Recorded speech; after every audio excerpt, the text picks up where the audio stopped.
I am Dr. Camillus Kasala of the Eastern Africa Statistical Training Center. I have followed Professor Lumumba's presentation. I would like to submit to us that this, what I'm going to say, will be the summary of his presentation, very short. There is no hygiene in African politics because of what I call the not always vicious circle. This circle begins with what is logical in African politics is not always practical. What is practical is not always right. What is right is not always ethical. What is ethical is not always desired. And what is desired takes us back to what is not always logical. Now, what is the hygiene? Mwalimu Nyerere avoided what I call temptations of 5 P's. And I would like the young people here to listen very, very carefully, because the world today is everywhere broadcasting these 5P temptations. Please, future African leaders, the young people, avoid the first P. Avoid being the victim of the first P. The first P is power. Avoid being the victim of the second P, property. Avoid being the victim of the third P, prestige. Avoid being the victim of the fourth P, popularity. And avoid being the victim of the last P, pomposity. Waswahili wanaita mbwe mbwe. Mziepuke hizo zote. Asante sana. Thank you very much. Naitwa Niki wa Pili, ni msanii wa rap. Nzuri sana, lakini kwangu mimi nasema ukombozi wa Afrika hautaletwa na Mesaya, Masi. Hata ukiwasoma kina Mwalimu, kina Kabrala, kina Sankara, waliogopa sana hiyo dhana ya umasi ambao sisi wote tunaiabudu. Leo tumejaa kwa sababu anakuja Profesa Lumumba. Ni dhana ya umasi. Hakuna wakulima hapa wamekuja kutoa mada. Hao ndio wanaishi umaskini kila siku. Hakuna wakonda, hakuna wapiga debe. Kuna hiyo hierarchy ya kuhodhi maarifa. Sisi wasomi ndio tutaongea. Wale wanyonge tumewaacha. Kwa hiyo kwangu mimi nataka kukazia kwamba mapinduzi pekee ambayo yataikomboa Afrika kwanza ni kuvunja huo mfumo mzima wa uchumi na kubadilisha mfumo kama Mwalimu alivyotaka kubadilisha mfumo. Turudishe nguvu kwa wananchi. Tukumbuke mapinduzi ya Afrika yalipigwa na wananchi, lakini viongozi walipokuja kuyashika na kukaa kwenye mikutano waliwalagai na kuwauza wananchi. Tunatengeneza taasisi, lakini Mwalimu alisema taasisi za kidemokrasia. Kwa sababu nzako ni taasisi lakini ni chombo cha ubepari. Kwa hiyo kwangu mimi naungana na profesa kwamba tumeona viongozi wachafu, lakini mfumo unawapa fursa za kuwa wachafu. Kwa hiyo lazima tuelewe mfumo mzima unafanyaje kazi na tools zake ni zipi. Mimi naogopa sana hizo lugha za taasisi, equality, kwa sababu wakoloni ni lugha zao hizo. Katiba na kila kitu. Kwa mimi narudi kwa sababu ilimfanya Sankara akawawa Hani wa South Africa, akawawa Lipumba kwa sababu walitaka kubadili mfumo wa kiuchumi. Na ni lazima uanze na dira kubwa kama Mwalimu, alibadilisha elimu, alibadilisha siasa na kila kitu, kutengeneza mfumo mpya.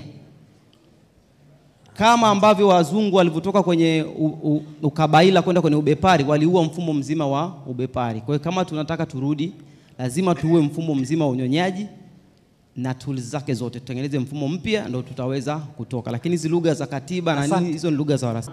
When I listen to you, who is an artist, And I know you are either below 30 or below 35. I was refreshed.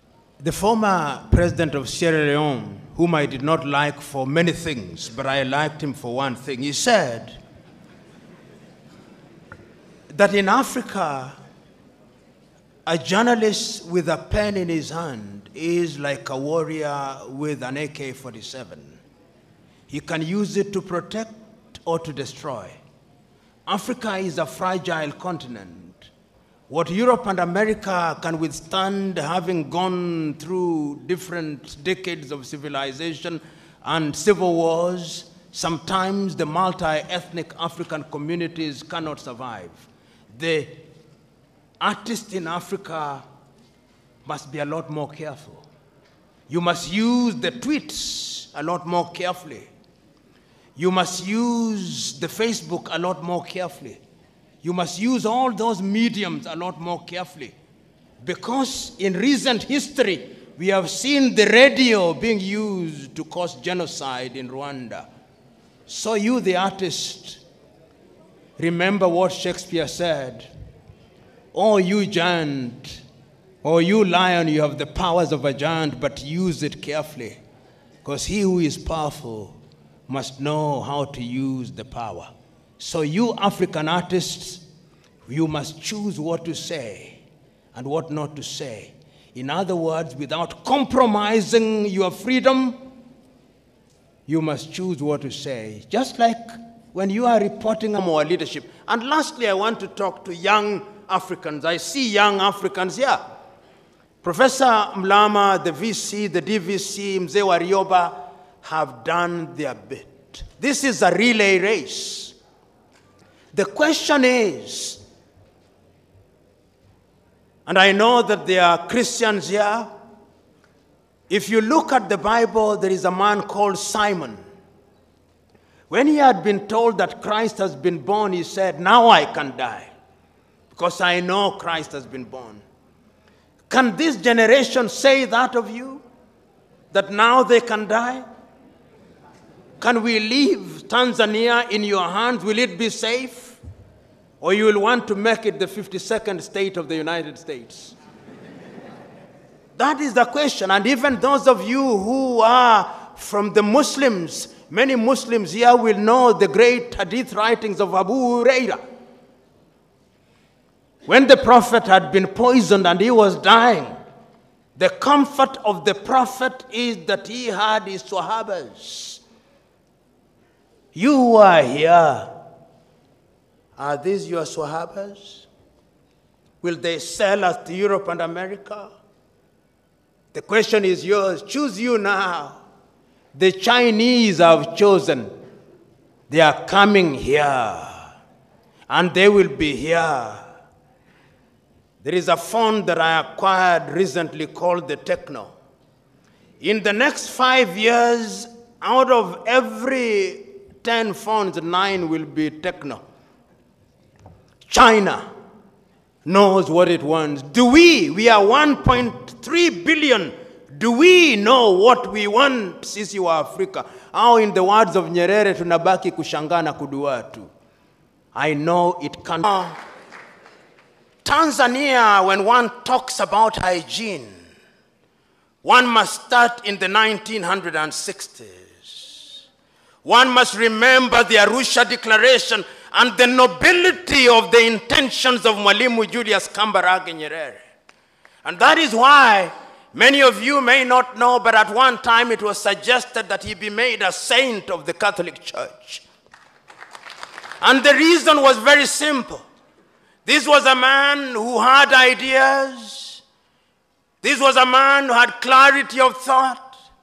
This was a man who could see the future almost with the exactitude of a Jewish prophet. This was a man who had the humility, almost like the humility of the carpenter of Nazareth. This was a man who loved his country. He made mistakes, and when he made them, he realized and corrected them. That is his greatness. Is it not Saint Just who said that nobody can rule guiltlessly? This is a man who found 120 plus ethnic groups and welded them into one nation, so that Tanzanians speak with one voice. You know, if you look at Tanzania and you ask your typical Tanzanian, what was the ethnic extraction of President Kambarage Nyerere? They do not know and they do not care. If you ask Tanzanians what was the ethnic extraction of the second president of Tanzania, Mzee Ali Hassan Mwinyi, the Tanzanians do not know and they do not care because it does not matter. If you ask them what was the ethnic extraction of the third president of Tanzania, Benjamin William Mkapa, they do not know and it does not matter and they do not care.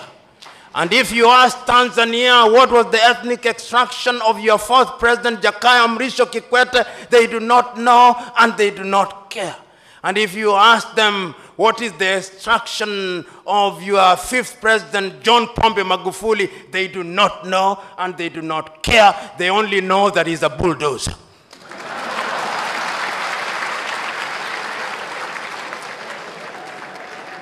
But you go to my country, Kenya, God save my country.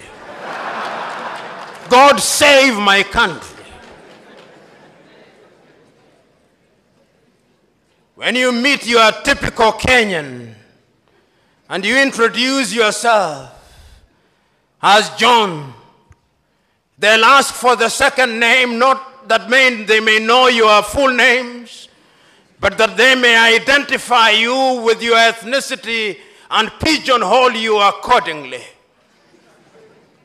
When you go into that country, which is a great country in prospect, but which is being destroyed by negative ethnicity, you ask them who the first president of Kenya was, they'll tell you it was Jomo Kenyatta and he was Kikuyu, and we care. We want our Kikuyu president. And if you ask them who was the second president, they'll tell you it was Daniel Arap Moi of the Kalenjin extraction, and we cared because it was our turn to eat.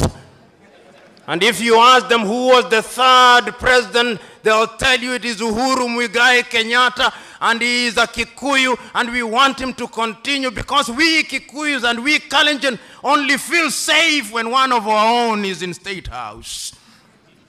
And if you ask the opposition and you ask the leaders from my own ethnic group, the Luo of Kenya, the Luo will tell you we have been marginalized for too long. The time has come that God must smile upon us and our son must be the president. And if you ask the Luhyas, they'll say the same thing. That is the tragedy of gigantic proportions. I'm submitting to us that the country called Kenya needs political hygiene.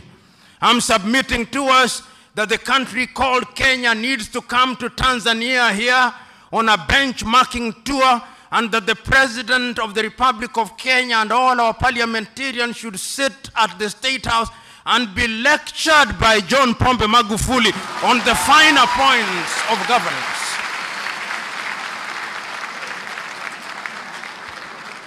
Of course, Mzee Warioba will be there, and other stalwarts will be there. Salim Ahmed Salim will be there. Great Tanzanians will be there.